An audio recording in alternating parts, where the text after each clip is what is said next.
Heard there was a secret chord that David played and he pleased the Lord, but you don't really care for music, do ya?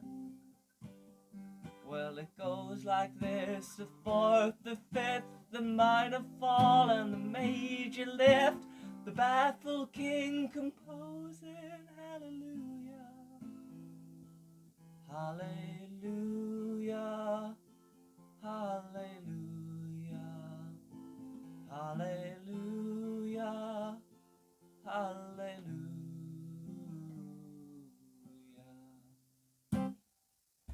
This is the second part of my practical application for my final major project. For the second song on my EP, I chose to do Jeff Buckley's fantastic version of Leonard Cohen's Hallelujah. This was the only song I decided not to add string arrangements to. This was kind of for my own personal.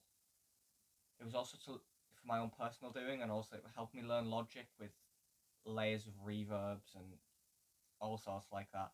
A little bit of a backstory on Jeff Buckley. He came around in the 90s, really. He'd been a session guitar player and a singer for years. Actually had a very successful dad called Tim Buckley in the 60s, who played in loads of bands. Really interesting guy. Everyone always forgets about him, but he's really interesting. Jeff Buckley, he released in 1993 a live in New York album, loads of extended versions of songs. That was the first thing he ever released, and it didn't really gain as much traction as expected. People heard it, and then 1 year later, in 1994, he released this, which is one of my favourite albums of all time, Grace. It's got some fantastic tracks. Love You Should Have Come Over is beautiful. If I ever get married, that's going to be my first dance. Amazing song, amazing artist, amazing album. Sadly, Jeff Buckley was taken away too soon from us in an incident of drowning in 1997, I believe, before his second LP was due to come out. So this song was quite a challenge. I must have tried to record it nearly 10 times, because to start with, when I was trying to record it, I was trying to record it in 4/4, because that was how I was understanding it somehow, which now I don't really know how I did that. Then I decided doing it in 3/4, which is the way that it's kind of read, which didn't really go well either, to be honest.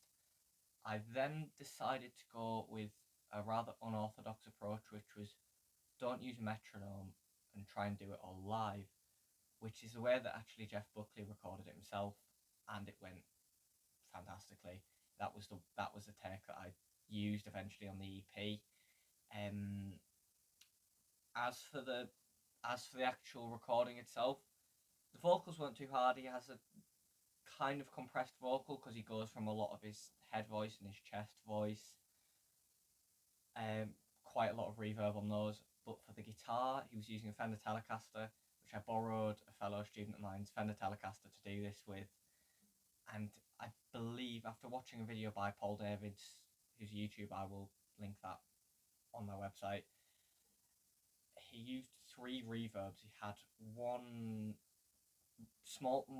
relatively small reverb, like a in a room reverb. He used a big Fender amp for this, and then afterwards he had a medium-sized one, and then he reamped, which is a technique where you put a recording back through an amplifier.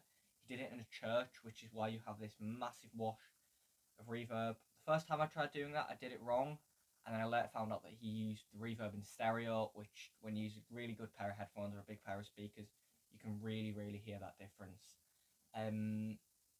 I didn't really struggle at all with learning the song, because it's relatively easy chords. He has a capo on 5th fret in C major. There's a couple of different versions. I based it off of the version off Grace, with like.